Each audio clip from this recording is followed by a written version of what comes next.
Comerciantes e lojistas de Manaus realizaram um protesto no último sábado contra as novas medidas restritivas do comércio impostas a todo o Amazonas.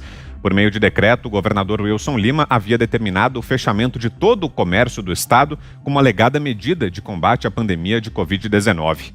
Os manifestantes ocuparam parte das avenidas 7 de Setembro e Eduardo Ribeiro, as principais do centro comercial de Manaus, e gritavam palavras de ordem contra o governador e a frase "Queremos trabalhar". Criticavam também a falta de diálogo. Os lojistas fecharam o principal terminal de ônibus de Manaus, o Terminal da Matriz. A manifestação prosseguiu até por volta de meio-dia, quando parte das vias do Terminal da Matriz foram liberadas de forma espontânea. Diante da pressão popular, o governador Wilson Lima voltou atrás em parte do decreto e decidiu liberar o funcionamento das lojas. O nosso primeiro tema, então, desta segunda-feira. Começo com você, Fiuza. Como você analisa essa revolta popular ocorrida em Manaus e a reação imediata que veio por meio da suspensão do decreto do governador Wilson Lima no Amazonas? Fiuza. É o que se esperava, Vitor, há muito tempo, né? A população percebendo medidas sem critério, e medidas sem critério, como hipótese inicial, foram até aceitas, eram até aceitáveis como experiência, né? Depois, essa ideia do trancamento geral se revelou irracional e estúpida, né? Essa ideia do trancamento geral, sem proteção a vulneráveis, sem observar grupos de risco, ao mesmo tempo mantendo os transportes funcionando, todo aquele quadro de irracionalidade que nós já observamos, aí vira duvidoso, vira suspeita, né? Quer dizer, realmente a população, infelizmente, eu acho que de boa parte do país e em outras regiões do mundo também, começou a ter todo o direito de desconfiar das autoridades, que adotam certas medidas, supostamente de segurança sanitária, mas que, primeiro, não tem eficácia como segurança sanitária, pelo menos não eficácia comprovada, e, em segundo lugar, tem uma consequência ou um conjunto de consequências dramático para a população de várias maneiras, inclusive de saúde, né? Para não falar do desemprego, para não falar de todo um legado desastroso que vai sendo deixado por essas medidas. A população, Vitor, começa a desconfiar de politização, algo que infelizmente a gente tem, né, desconfiado já há bastante tempo, né? Quando as medidas são assim, sem fundamentação, parece ser uma tentativa de determinadas autoridades de parecer com um rigor excessivo que estão ali fazendo tudo para que ninguém possa correr o risco com a Covid, né? Não cola mais. Não cola mais. Sem critério, sem fundamentação, não cola. Nem todas as regiões tiveram reação mais incisiva da população, mas algumas já têm tido, a gente vai falar disso no programa. Nós vimos também uma reação popular desse mesmo tipo em Búzios, né, no famoso balneário de Armação dos Búzios, no Rio de Janeiro, onde também, ali por decisão judicial, houve uma indicação autoritária sem fundamentação científica para uma evacuação, né, do município em 72 horas, expulsão de turistas, etc. Medidas estúpidas, não são as primeiras, não foram as primeiras, infelizmente tem já uma coleção de medidas irracionais, mas também como em Manaus, em Búzios, a população foi para a rua e a decisão foi revertida. Era uma decisão de primeira instância que foi revertida pela presidência do Tribunal de Justiça do Rio de Janeiro. Então, eu acho que fica um recado, Vitor, né? Se as autoridades insistirem em medidas, supostas medidas sanitárias, mas que são sem critérios, a população tende a reagir mais e mais, e aí nem sempre a população vai reagir com critérios também, o que é um outro dado de preocupação. E você, Ana, sua avaliação sobre isso que assistimos no final de semana no Amazonas, Ana? Vitor, está acontecendo agora também uma manifestação em Juiz de Fora, em Minas Gerais. As pessoas estão nas ruas nesse exato momento. Já há notícias também de pessoas em Angra dos Reis. Então, acho que a população, o que a gente sempre discute aqui, Vitor, e que é muito importante colocar quando a gente apoia esse tipo de manifestação, é que as pessoas, elas estão cientes das suas responsabilidades, do distanciamento social, até do uso de máscaras, né? Eu vi imagens agora das manifestações em Juiz de Fora, e as pessoas estão nas ruas pedindo a reabertura do comércio, e as pessoas estão de máscaras, e as pessoas estão respeitando ali um certo distanciamento, e a gente tem que entender, Vitor, e temos também a obrigação de colocar aqui para o nosso ouvinte, para o nosso espectador, que até agora essas medidas, como o Fiuza colocou, essas medidas de lockdown severo, ou até o próprio uso de máscaras é contestado por muitos cientistas, mas o lockdown até agora não há embasamento científico nenhum. E o maior exemplo disso, Vitor, é aqui nos Estados Unidos. 2 estados que têm aí uma vida completamente outdoors, né, uma vida fora, com muito sol e praias, que é a Califórnia e a Flórida. A Flórida não, o governador republicano DeSantis, ele não estabeleceu lockdown severo, ele não fechou o comércio, não fechou restaurantes, ele simplesmente descarregou assim com muita responsabilidade todas as informações necessárias para que a população do estado tomasse as suas decisões de sair ou não e de colocar aí em reclusão os grupos de risco dentro dessa pandemia, né, que é muito real. E as pessoas continuaram tocando sua vida, os restaurantes abriram com todas as novas medidas sanitárias, e a Flórida está hoje entre os números mais baixos de hospitalizações dos Estados Unidos. Já a Califórnia entrou num lockdown muito robusto, fechou absolutamente tudo. Hoje eu falo daqui de Los Angeles com praticamente todo o comércio fechado, as igrejas também foram fechadas, só conseguiram seguir com os seus serviços religiosos depois de uma ação que foi parar na Suprema Corte Americana, e a Suprema Corte Americana disse que o Estado não poderia fechar as igrejas por causa da primeira emenda americana à Constituição.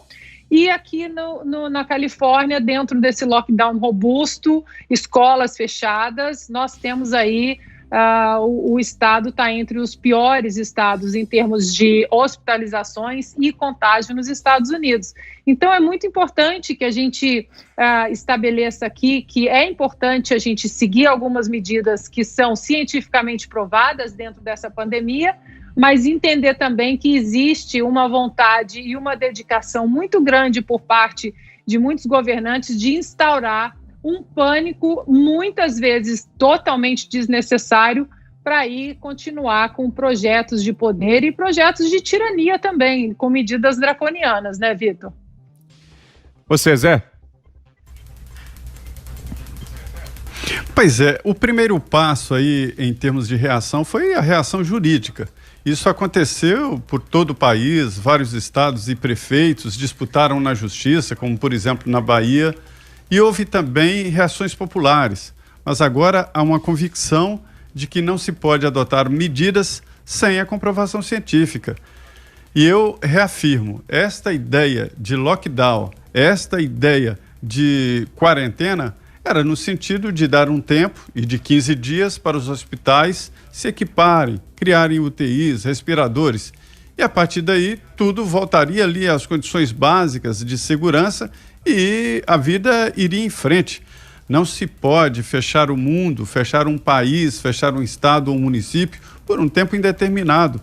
Veja bem, eu pego o exemplo das escolas. Não há possibilidade de vacinar crianças. Nenhum laboratório está fazendo ou fez pesquisas em crianças, ou seja, não há vacina à vista para crianças. E mesmo assim, alguns prefeitos e governadores insistem no fechamento de escolas, ao ponto dos pais dos alunos, que são os verdadeiros responsáveis, pedirem para abrir as escolas. Isso está comprovado, ficaria para sempre, porque não tem vacina. E aí o resto da população fica até aparecer vacina que ainda não existe, não foi comprada, nenhuma vacina registrada pela Anvisa, então seria um lockdown permanente, pelo menos teoricamente. Isso denuncia que se o governo estava certo naquele pedido de tempo para equipar hospitais, se o governo estava certo, cada governo estadual. Isso foi uma coordenação regional. Se o governador estava certo, não cumpriu o prometido dele, o prometido do governador de não equipar os hospitais. Alguns até fecharam um hospital de campanha, criaram hospitais de campanha que custaram muito caro e que não funcionaram, alguns sim, outros não. Então esta é a realidade. Agora o povo já está sabendo. Não adianta. Ninguém elege um ditador por 4 anos, seja ele prefeito, governador.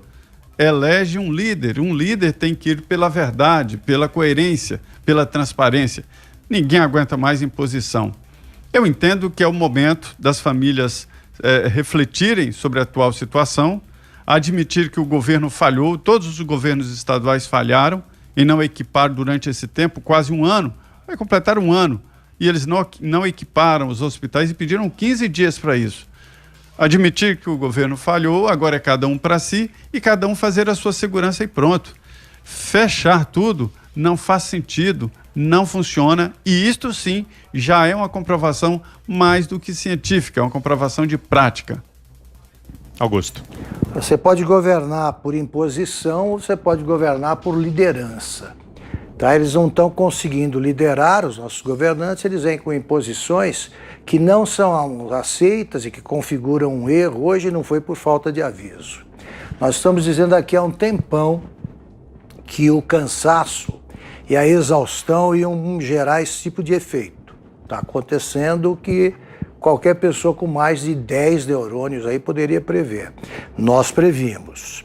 Por que isso está acontecendo? Porque está evidente que hoje a fórmula correta consiste em combinar a abertura econômica e medidas de distanciamento social. Tá? Use máscara, proteja os grupos de vulneráveis e é por aí. Tá? Lave as mãos aí, tome as medidas que a gente sabe quais são. O lockdown, ele foi desmoralizado pelo próprio lockdown. Aqui em São Paulo, por exemplo, ele valia para o dia de Natal, a véspera de Natal, dia de Natal, tal, e aí no meio, entre o Natal e para o Ano Novo. Entre as 2 temporadas de festa, você tinha uma pausa. Então, mas como? Se é necessário, como é que você tem alguns dias, 3, 4, em que você pode descansar ou tirar férias do lockdown?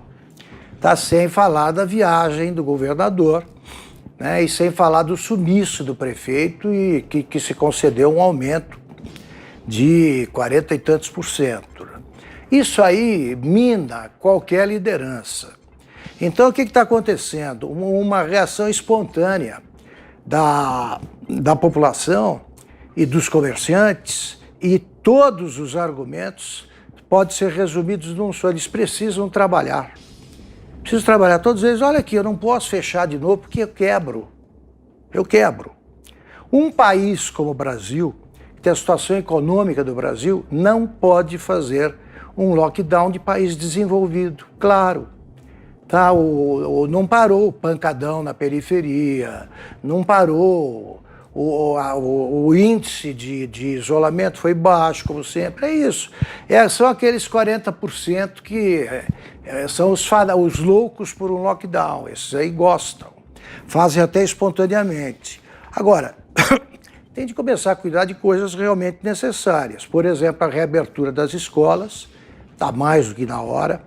Esquecer a vacina obrigatória, nenhum país que está vacinando instituiu a obrigatoriedade. Está disponível, vai quem quer. Agora, no Brasil, digamos que a vacinação seja obrigatória, e o sujeito que vai com atestado dizendo, olha, e aí quem não for é punido com determinadas restrições. Você não pode, por exemplo, viajar. Aí você vai com atestado médico dizendo, olha aqui, você foi infectado pelo coronavírus, só que você é assintomático e está bem, não precisa da vacina. Como é que faz? Esse cara não pode viajar, não pode arrumar um emprego e tal. Estão arrumando confusão. A STF é um dos pais dessa confusão de agora, porque se o prefeito libera o que o governador proibiu, quem é que manda? O prefeito ou o governador? Aquela decisão infeliz do STF, que foi concebida para afastar das decisões do governo federal, diz governadores e prefeitos. Então, ele instituiu a insegurança jurídica, como sempre, o STF. E acho que daqui a pouco começa algum tipo de movimentação contra a demora na vacinação. A gente tem de escolher a vacina e, claro, só pode ser usada a vacina aprovada pela Anvisa. Mas o mundo está acelerando a vacinação. Os brasileiros podem se sentir um pouco órfãos nesse campo. Essa é uma primeira constatação que eu faço, não importa o que eu penso. É uma constatação. Então, acho que esse movimento é o próximo. Vamos ver.